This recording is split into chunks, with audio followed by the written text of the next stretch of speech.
Donald Trump loves to brag about his education. He went to Wharton School of Finance, University of Penn, great institution. He brags about it constantly as an example of how he is a genius, a very stable genius. In fact, there's a few issues with that as well. And it really cuts to the core of the myth of Donald Trump. Who is he? Why did he end up where he did? And what happened along the way? Now, there's some other examples of this. Before we get into his education and the new stuff we figured out thanks to the work of Michael Kranish at the Washington Post, we know that how he got started in business is just a big old lie. He says that he was given a small loan of $1 million, which actually works out to $413 million in today's dollars. That's what he actually got. Leaving aside the fact that if you were to get a $1 million loan, that's significant, would allow you to start businesses. The vast majority of American people don't actually have access to that sort of resources, but that's the business stuff. We also have why he wasn't Staff Sergeant Trump in Vietnam, because he got a number of educational deferments and then bone spur deferments, which we know were made up. He doesn't have bone spurs, he never had bone spurs, in the same way that he never had a small $1 million loan from his father. But now we also have some information about that whole Wharton thing that he loves to talk about. So look, for decades, he's cited his attendance there as evidence of his intellect. And he says that it was, quote, one of the hardest schools to get into, the best school in the world, calling it, this is an actual quote, super genius stuff. I think that if you ever say the phrase super genius stuff, you can't claim that you're a genius at that point. But he proceeds. And the interesting thing, though, is that for all that he loves and has for decades bragged about going to Wharton, he's never really proven that he did well there. He talks about it, and so we're gonna talk about the evidence that we do have. He, remember, by the way, questioned the academic standing of President Barack Obama, but has never released records showing how he got into that school or how he performed once he got there, even though he's big on other people's records. He's big on other people's paperwork.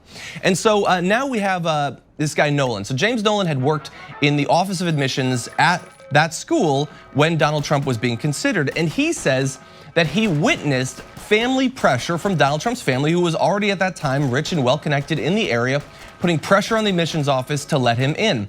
It wasn't Nolan's decision to let him in, it was Nolan's boss. Now Nolan's boss is no longer around, he's not living to testify to exactly what happened, but he said that there was a lot of pressure put on the dad to let him in.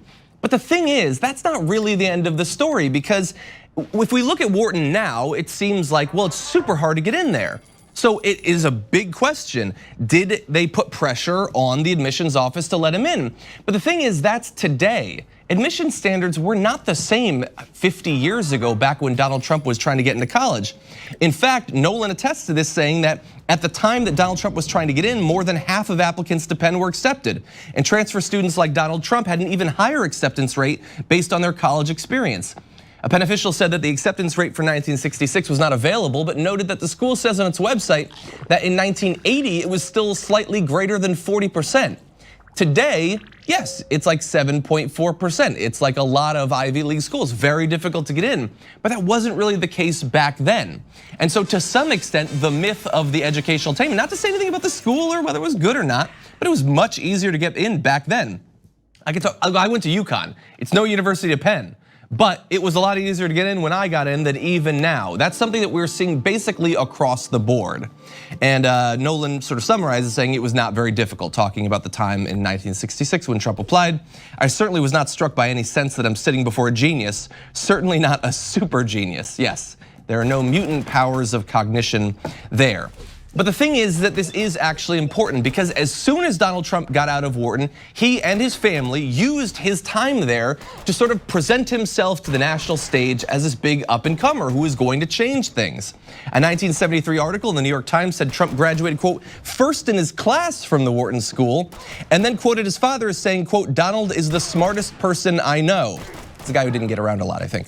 The claim that Trump was the top student was repeated in a more widely noticed 1976 profile in the Times, again including his father's quote about being the smartest person. So not only did he go there, but he was the best in his class. And this is just a general note for journalists, whether back then or today. A dad saying that his son is smart is not necessarily that's not source material for an article. Yeah, you're proud of your kid, I guess. Okay, there's more interesting stuff about Donald Trump's family history. You could talk about that perhaps, but the fact that he was proud of him, not necessarily the most important story here. What is interesting though is that they keep citing that he was the top in their class, even though no evidence was presented at the time or since that is the case. And also, when you look at the evidence that is available, it really pokes some holes in the story. Trump's name was not among the top honorees at his commencement. He wasn't on the dean's list his senior year, meaning he wasn't among the top 56 students in his graduating class of 366. The only thing we can say for sure is that Trump received at least a 2.0 or a C, enabling him to graduate, because he did graduate. Although with the history of his family getting involved to make sure that things go well for him, can we really even say that with any sense of assurance? And yet, starting in 1973 and on, he was the top in his class, even though no evidence was provided of that, and the evidence that's available shows that he wasn't even in the top 10, 20 percentile in his class. Now, I'm not gonna include references from students that had been there at the time about the fact that he was a bad student, he was lazy, never read a book, all that stuff, because honestly, it's to some extent anecdotal, it's interesting, but there's a lot of people that hate Donald Trump. And so I'm gonna stick with the hard evidence rather than people's account at the time, but note that those accounts are out there and there's not a lot of accounts to the contrary. And the thing is, like, that was decades ago, but Donald Trump has stuck ever since saying, I'm a genius, my presence in Wharton proves it. And so you would think the fact that there are these lingering questions about whether he actually did achieve what he said he did, that you would want to provide the evidence that is available. Now, we can't just go to Wharton and look at his GPA or his record, that there's confidentiality, we can't do that. But he could access it today if he wanted to. If he wanted to post scanned copies of his records on Twitter, he could do that. But not only is he not doing that, but they have gone to extreme lengths in recent years to make sure that nobody else gets access to it. During his 2016 presidential campaign, his personal attorney, Michael Cohen, who would eventually end up in jail, threatened colleges with lawsuits if his academic records were released. Now, the thing is, we can't say for sure that if you're willing to sue someone to stop your records from getting out, that means your records were bad. But you're a reasonable person, right? I like to think of myself as a reasonable person. Would you sue someone to stop your straight A's from being revealed to the world?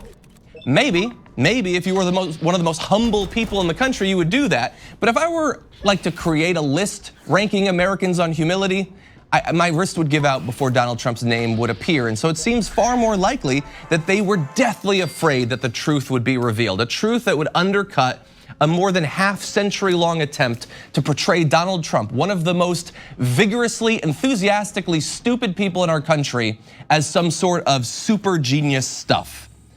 And so look, as I said, it's out there. He could release it if he wants to, but he's probably not gonna listen to me. I will instead refer to one of the only people in the country that Donald Trump actually respects, who said, let him show his records. That was Donald Trump talking about Barack Obama. Now, we don't have the obvious racist motivation in this case, but questions do remain. And so it's on Donald Trump at this point. I'm saying you have what seems to be a verified record of being a dummy. It's up to you to fight back against that.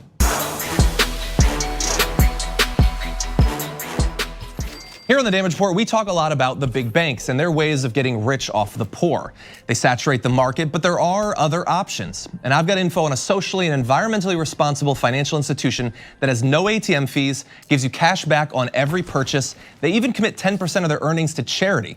It's called Aspiration, and if you go to aspiration.com/TYT to sign up, you'll get these perks, and that's more money to spend or to save or to spend. Just treat yourself.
you